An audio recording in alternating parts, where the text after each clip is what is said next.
LR, the liberal redneck here, coming to you from a country where Republican politicians are convinced that the only way to save our country is to end Social Security and Medicare, the two safeguards for senior citizens that allow them a semblance of sustainable retirement.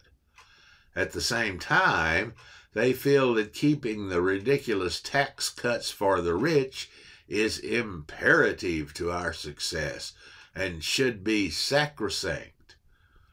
This is the same party that feels the twice-impeached one-term wonder facing 91 criminal indictments is the best choice to lead our country.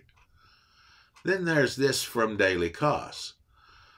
The other day, Republican Chris Christie advocated cutting Social Security and Medicare benefits for young people, trotting out the old and patently wrong argument that the richest country on earth can no longer afford these programs.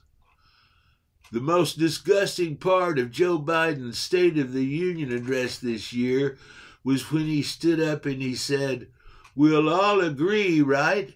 We're not going to do anything to Social Security." And both sides got up and cheered. They're a group of liars and cowards because they know that in 10 years, Medicare will be bankrupt, and in 11 years, Social Security will be bankrupt. Obviously, neither program will ever be bankrupt, and both can exist indefinitely as long as Republicans are not allowed to end them.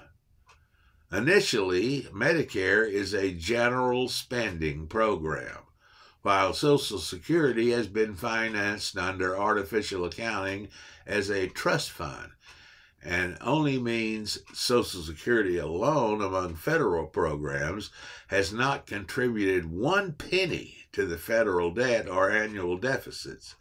And at any point this trust accounting fiction becomes a problem, we simply make Social Security a general spending program too.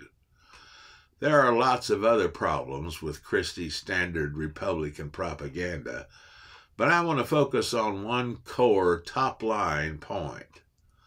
There is no plausible argument that the current Social Security and Medicare programs are financially out of reach when we do not hear any need or call to cut spending on the military-industrial complex. It's that simple.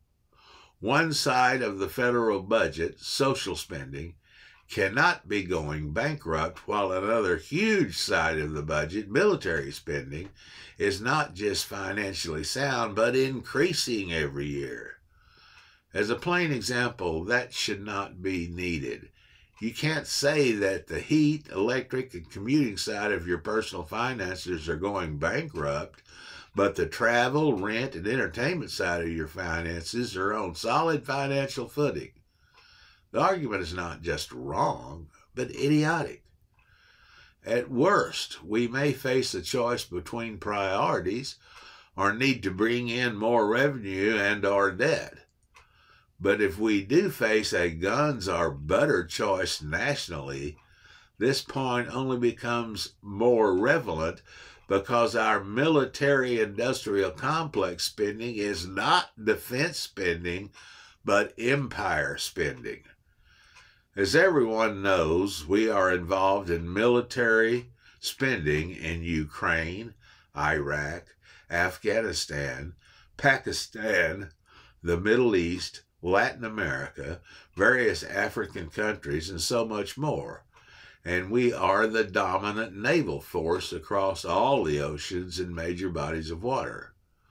On top, we are the preeminent country in NATO and other organizations that are the leading nuclear superpower. We spend more on the military than the next 7 largest spending countries combined. This is empire spending. Rome, Britain, Ottoman stuff. But in 2023, A country cannot be a real empire if it leaves tens of millions of its people without even retirement and health security. That is the simple point. You don't need to debate actuarial tables, discretionary versus entitlement spending, dedicated taxes, the national debt, annual deficits, or trust fund accounting principles.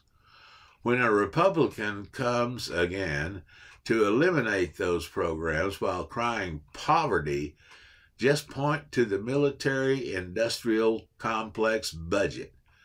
And you can even compliment Republican Dwight Eisenhower because he warned us to beware the military-industrial complex. Thanks for listening, and remember, always vote blue.